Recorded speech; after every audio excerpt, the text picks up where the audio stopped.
Welcome to Building the Future. I'm your host, Kevin Horick. You can check out new episodes of the show every Tuesday and Thursday at 2 p.m. If you missed an episode or want to get more information about the show, please visit buildingthefutureshow.com.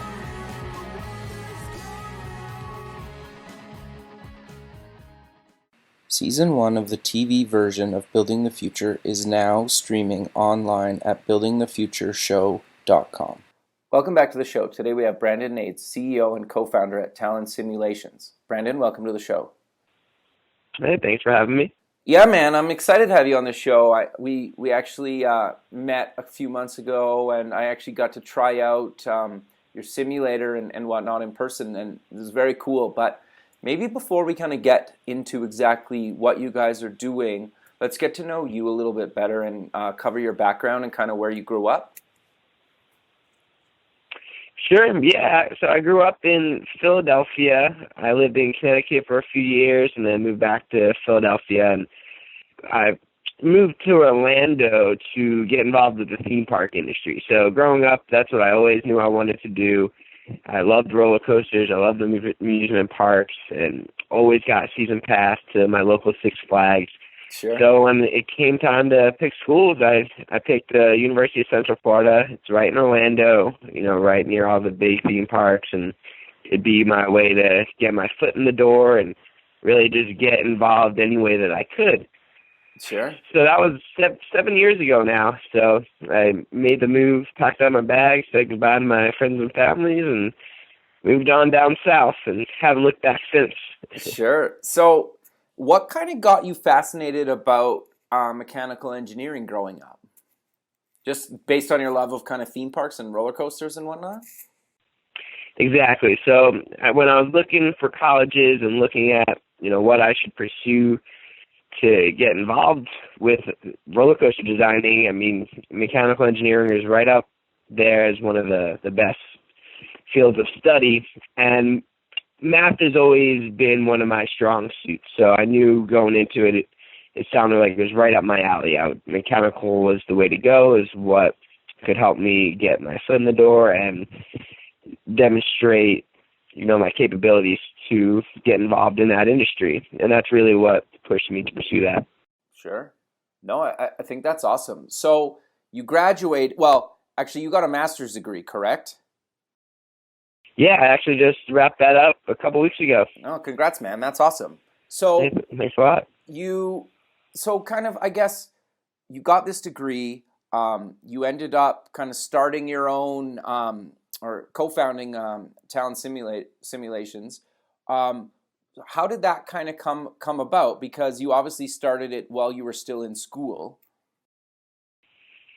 Right. So my whole undergrad was an experience in its own, and it took me 5 years, like most engineers it does, and I never thought I wanted to start a business. So okay. It's a newfound passion, entrepreneurship, and it's been amazing, but I never thought that's what I wanted to do. I wanted to, work in the theme park industry, but I wanted to work for, a big manufacturer or a big amusement park. And I started working at Universal. I was a ride attendant. So I had some friends. I knew a lot of people that worked at Universal and Disney, to pay their way through college. Sure. It was right down the street from our school. And once you get your foot in the door, you can apply for internal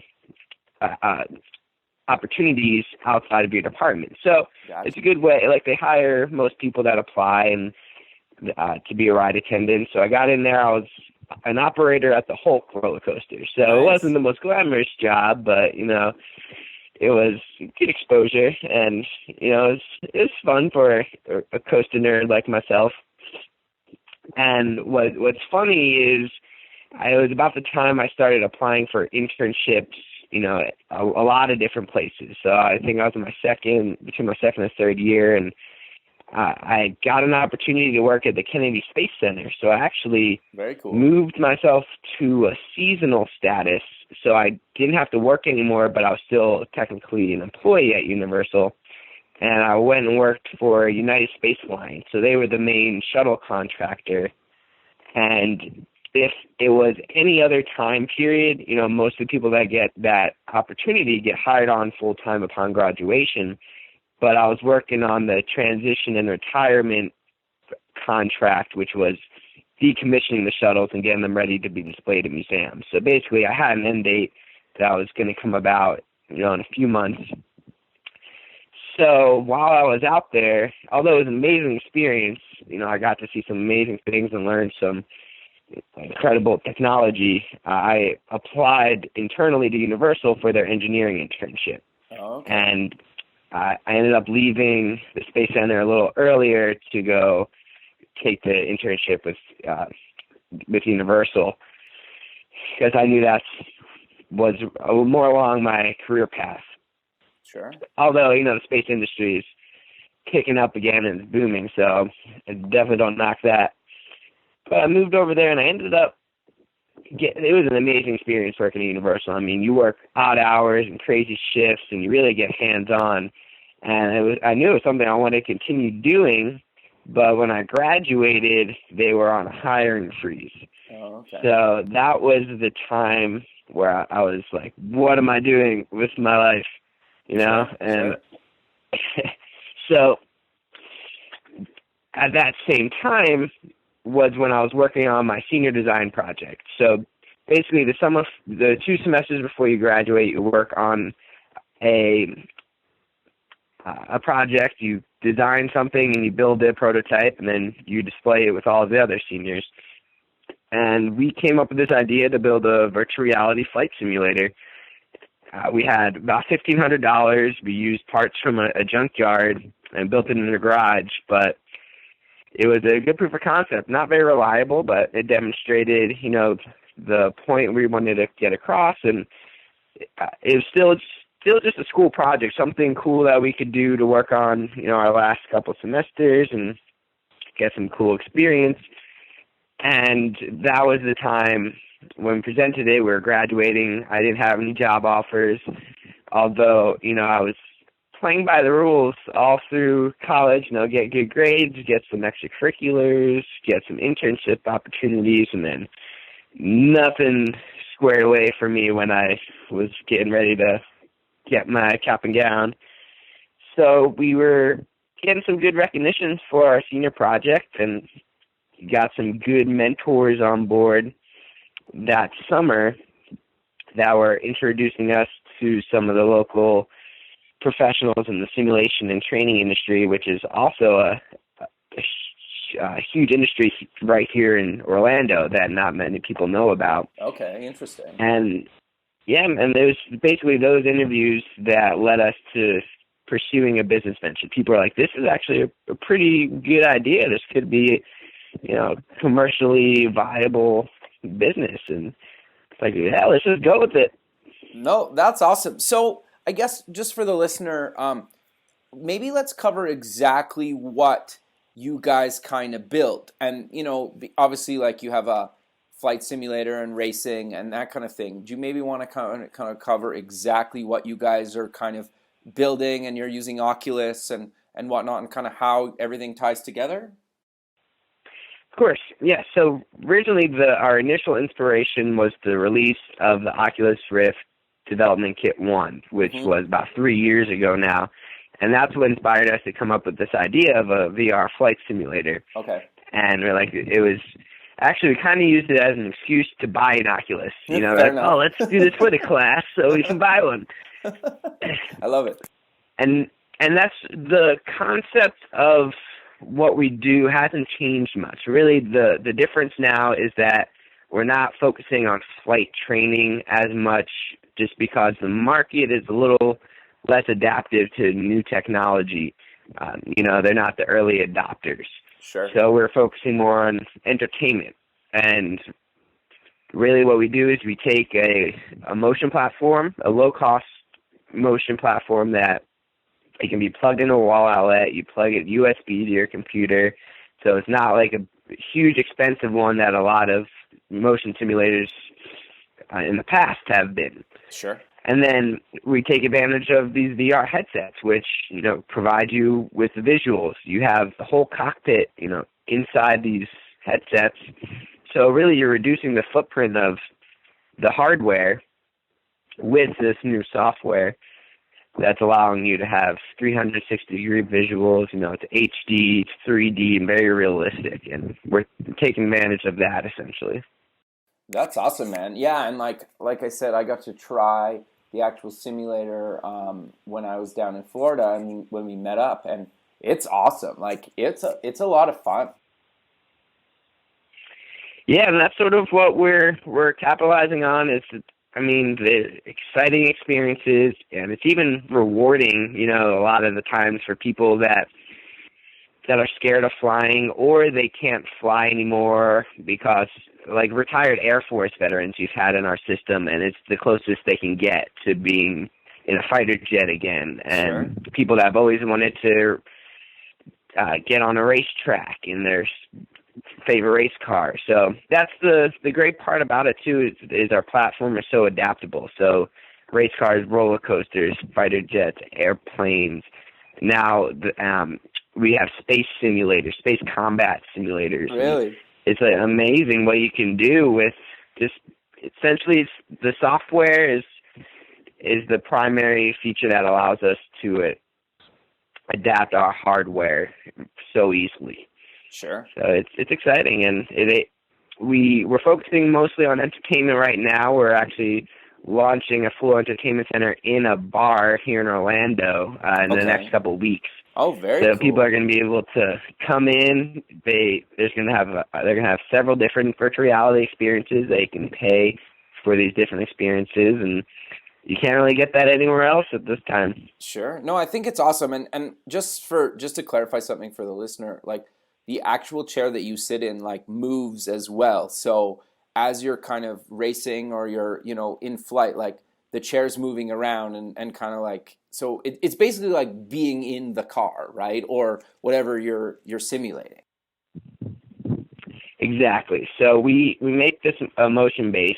It's a motion platform, and basically what it does is we have a software that extracts physics data and turns it into acceleration forces. So it makes it very realistic to what you're seeing and synchronizing it to what you feel.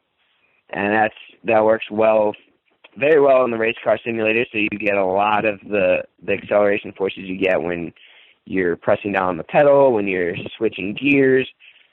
Same in the airplane. It's a little bit smoother, but you're still, if you're turning left, you actually get pushed to the right because that's what happens like in real life. Right. And that's part of that's extraction software gets bundled with our simulators, and it allows it to work with any different applications. Sure. So if I had something that I wanted to use with your guys' technology, is that even possible? Like, do you have like a developer kit where people can actually, put their games or whatever into your simulator, or do they have to work with you, or do you guys kind of have to decide what you guys are going to release next? No, so we actually provide the software development kit to our customers, and with anything built in any of the big game engines, we make it very simple. So in 10 minutes, you upload a script and you're good to go. And we've actually had a couple developers that have had games already that they built without motion in mind. Okay. And they put it in there just to see. We had this local guy, he made a deep sea dive pod. So it's basically like a submarine game. That's awesome. And it's stunning visuals that he did on this. And yeah, we implemented it right in there, lickety split, and now we have a submarine simulator. That's very cool. So are you guys just supporting the Oculus, or are you going to move to other headsets, or kind of how does that work? So really, the visual system is independent of our simulator. So really, we're specializing in the Oculus because it's more for seated experiences, but we've had a customer use it with the HTC Vive. Right.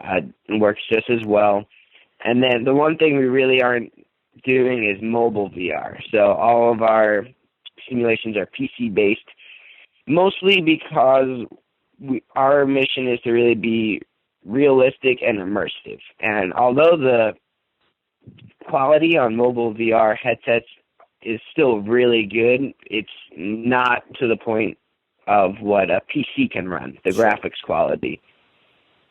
So we're mostly staying with these PC-based. So the Oculus and the Vive are the big ones right now. And then there's, the Star VR, which no one knows when it's going to come out, but it's going to be 4K resolution and 210 degrees field of view. So that's going to be the next level up, and will probably be adapted more by the training industry because of the higher quality. Sure. No, that makes a lot of sense. And I think, like, we're almost at the beginning of the whole kind of VR space, right? And I know Google at I/O just launched Android VR, and I'm sure that maybe some point you will support kind of these other things that are still kind of coming, right? So who knows, right? Like, and now that Oculus is backed by Facebook and a bunch of other, you guys almost have this thing like very, very early on in the VR space, right? So it's almost like the possibilities are endless, and the fact that you guys are so kind of early on to the whole space, I think, is awesome and makes it kind of really exciting. It is, and you just have to be really flexible. No one really knows where it's going to go, so you just got to stay up to date with all the technology advancements and kind of pivot your business model to coincide with what people want. Sure. So I'm curious then, I buy a chair from you guys, and then obviously I have to go buy like an Oculus myself, correct? Yeah, so we can't be a licensed reseller as of the moment. Right. What we've been trying to do is actually, for people that buy some of our simulators are interested in virtual reality, we can give you guys one. So we've been gifting some VR headsets, here you go. But, we're not the only add-ons to VR, and pretty much everyone is saying you need to buy an Oculus separately, especially because they're so hard to get your hands on. Right now, pre-orders are back to August now. Right. So we're catching up with it, but, it's hopefully one day, we'll be able to actually, sell it as a full bundle. Sure.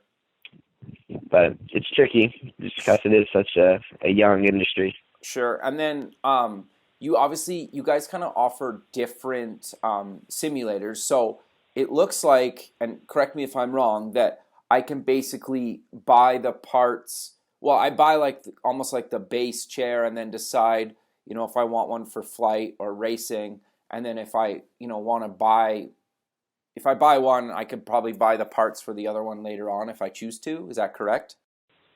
Correct. Yeah, we have add-ons that you can buy whenever, and if you want to switch out what sort of simulation you're doing.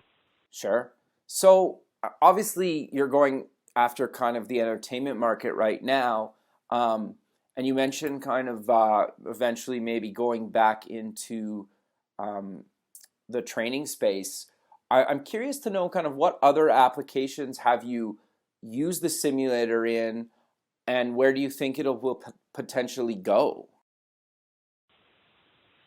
It's amazing at the amount of research that's going into these headsets now, and even the medical industry, surgeons, things like that are taking advantage of these headsets. Sure. And it's pretty incredible. So, like I said, our very first prototype was a flight simulator, and we really wanted to bridge the gap between the computer simulators, where you're just looking at a monitor, and the really large, expensive ones that not every flight school can afford. Right.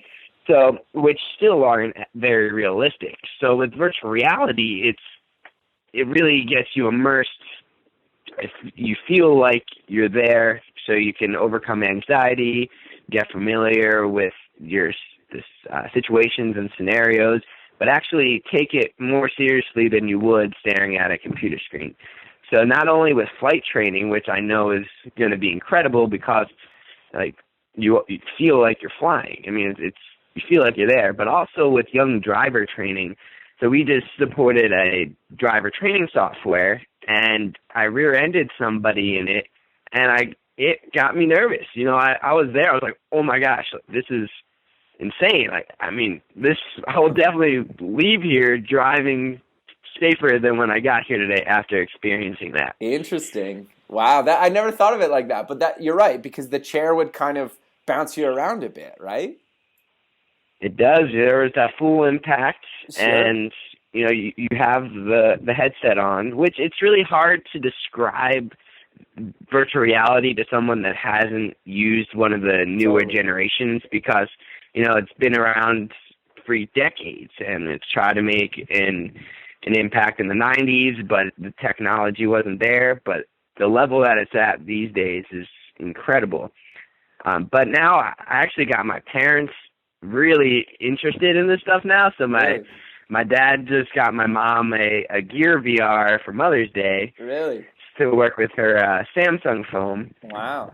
So they're using it as, you know, therapy for, you know, relaxation and going on the beach.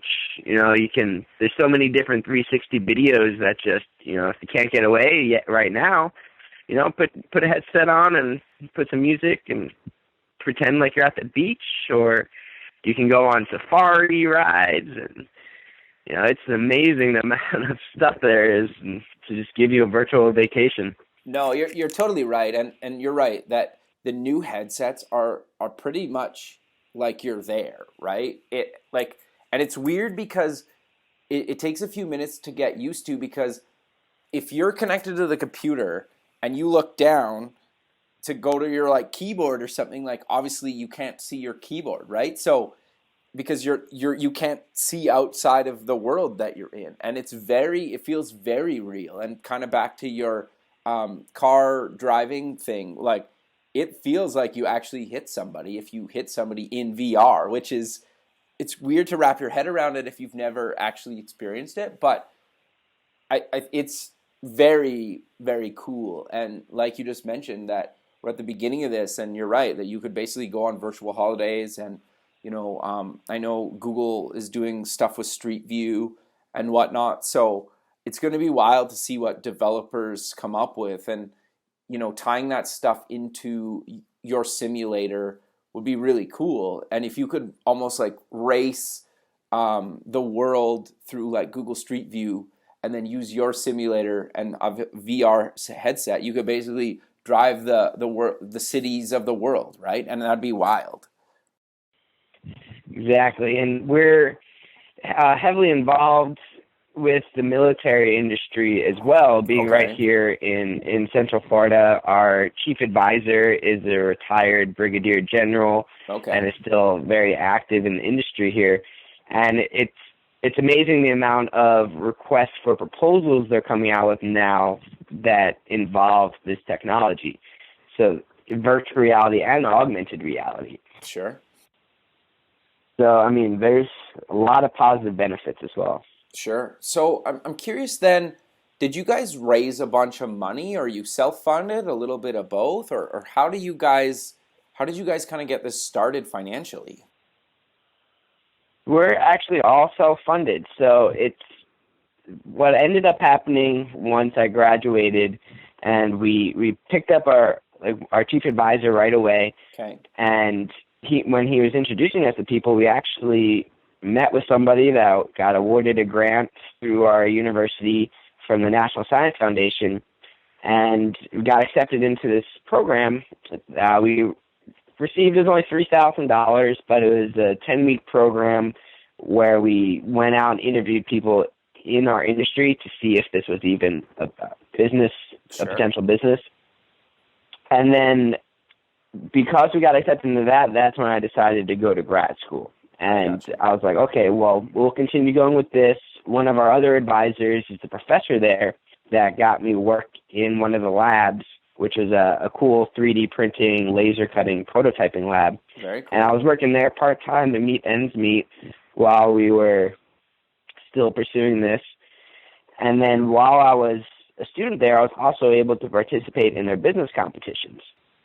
Yeah, so we took first place in a couple of business competitions and won about $16,000 in cash, as well as a bunch of free resources from local companies. So we got free legal, accounting services, Awesome. marketing services, and that really got us established. So at that point in time, we kind of knew we were going to keep going with this. And Sure. so we raised a lot of free money that way, and then there's 5 of us co-founders, and Okay. now we're down to 2.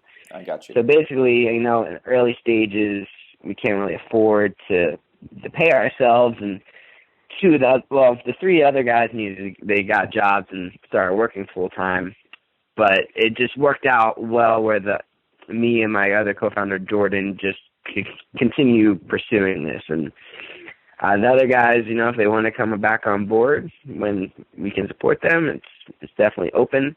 But as of right now, with the business competitions, and then me and Jordan have both put in, not our entire life savings, but pretty close to it.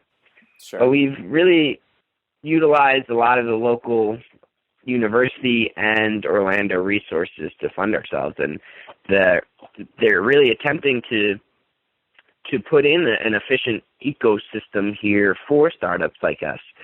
And, starting from the university level to getting a Series A round when you need it, and all the way up to continue, your funding rounds. And we've been lucky to not have had to take on investment yet. We are looking into different funding opportunities soon, but we don't necessarily need it since we are making sales now and we're able to support ourselves. But of course, at some point you need some financing to expand. So Sure. It's something to be prepared for. No, I think that's awesome. And I think that's kind of inspirational for people, because you're building a hardware software platform, and you basically did it, like you basically bootstrapped it, right? And you didn't need millions of dollars to launch a simulator. And if people go to your website, like, you guys are supporting tons of different games already on your own. You have a SDK for developers with Unity and Unreal and a couple of others. And so you guys are supporting and have done a lot with very little amount of money spent, right? Like you mentioned, you won some money, and you kind of went through these programs, and you got a bunch of free stuff through. But I guess the point I'm trying to stress is that there's ways to do it without going and saying, I need $1 million or $10 million or whatever, right? That you guys are basically doing this, and you're building hardware and software on a small amount of money to get going and start generating revenue and money. And I think that's actually really impressive. Yeah, I appreciate it. It really is unique. It's the road less traveled, and it comes down to knowing what is available to you. And the university, we were one of their star childs, because they are putting a lot of money into these resources, and they like to demonstrate that, hey, look, we're investing this money and it's working. Sure. And I think we owe a lot to them. We owe a lot to the community in Orlando as well. With all the different, we have tech meetups on a monthly basis that we like to go to, and it really opens up your network and other opportunities that you might not have known. So we have a lot of different accelerators here in town now with different grant fundings, a lot of co-working spaces. So it's pretty incredible that you really rely on other entrepreneurs more than you would think. So you can't do it yourself, and it's really helpful to have that community. Sure. No, I think that's awesome. Do you kind of have any other advice for people out there, that you're like, oh man, I really wish I would have known that or thought of this kind of early on when you were doing either anything on the hardware or software side, or both? Well, really, it's a lot of trial and error. And, Okay. My mechanical background has been really great in starting the company, but now I've learned that I don't think I was meant to ever be an engineer.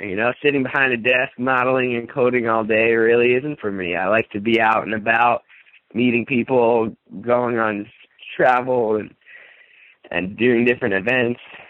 So I think really for me, I wish I found that out during my undergrad.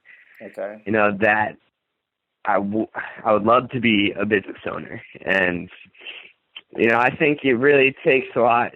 You got to find out what you like to do and really determine what the best path is. But it really comes down to going out of your comfort zone and finding those opportunities and seeing what you like and what you don't like. It's just as important. Sure. No, I think that's really good advice. And I think the thing that you touched on, I think, is probably maybe even the most important, at least in my opinion, is almost like pushing yourself out of your comfort zone. Right? Because I think a lot of people are too scared. Really, I agree. And I see a lot of people not grow to their full potential because they have lived in the same city their whole lives, or they've been too scared to go away or too scared to try something new. And it was the dean of our College of Business who I've got acquainted with during my master's, since I was doing all their business competitions. And sure. He had a speech where he basically said, if you're comfortable, you're doing it wrong. Fair. Because every day he's like, I challenge you to do something that takes you out of your comfort zone every day, because if you're not doing it right. You're not growing as a person. That's really how you grow and can find those other opportunities to do what you love. Sure. No, I think that makes a lot of sense. We're kind of running out of time, so do you maybe want to kind of give a quick overview again, just if anybody's tuning in a little bit later into the show, exactly what you guys are doing, and then maybe kind of cover how developers can get involved? Does that sound good? Sure. Yeah. So with Talon Simulations, we manufacture immersive and affordable virtual reality motion simulators. And we do different training and entertainment applications. So we've sold our motion simulators to technical institutes, military contractors, entertainment centers, bars, museums. So we have a wide range of customers, and we really cater to a lot of different needs, whether it's race cars, roller coasters, fighter jets and airplanes, and space combat simulators. So it's exciting technology. We're taking advantage of the new virtual reality headsets and integrating them in as many ways as we can. So we're really trying to be the VR experts, and we want to be the guys that the community comes to help with their new projects with these experiences. Sure. No, that's awesome. And then if you're a developer, do you want to maybe talk quickly about what you guys do for developers again? Yeah, so we actually aren't software developers ourselves. So we work with content creators to create these experiences for us. So we have a software development kit to add physics data to create motion support with our simulators.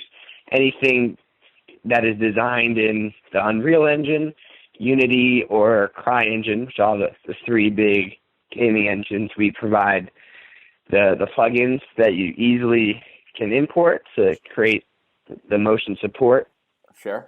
And then, so any vehicle-based simulations that you might already have or are interested in doing, we're actually beginning to open up several different entertainment centers with a couple of our partners, and we love to get them out there for people to use. So we're actually creating a menu that changes on a monthly basis of different experiences. So anyone that goes into these centers will have something new every month.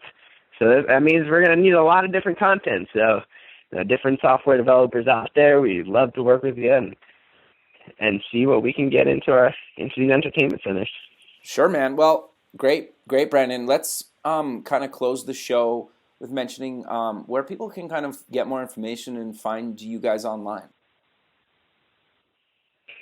So www.talonsimulations.com.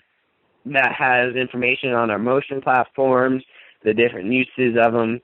We're also Twitter handle at Talon Sim. So that's TalonSim. And we're also Twitter, Instagram. We got some lots of different YouTube videos showing our simulators at different events. So social media is definitely a great outlet these days and to communicate and collaborate. So you can definitely get a hold of us on there. And different events. So we're always at different conferences and trade shows and doing events. So we're working on getting our sales outside of the Southeast, and we have a few coming to the West Coast. So just follow us and see our updates and see where you can try one of our simulators. Perfect, Brandon. Well, I really appreciate you taking the time out of your day to be on the show, and I look forward to keeping in touch with you and kind of seeing where you guys take this thing, because so far it's awesome, and it really can only get better, as people add more and more games and other kind of motion simulating kind of experiences, and you already have lots of games and kind of people using this thing, so it's only going to grow, and I look forward to kind of watching that.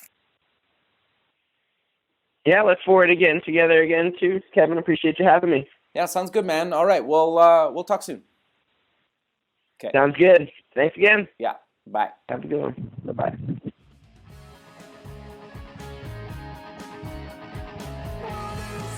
Thanks for listening. The music for the show is done by Electric Mantra. You can check them out at electricmantra.com and keep building the future.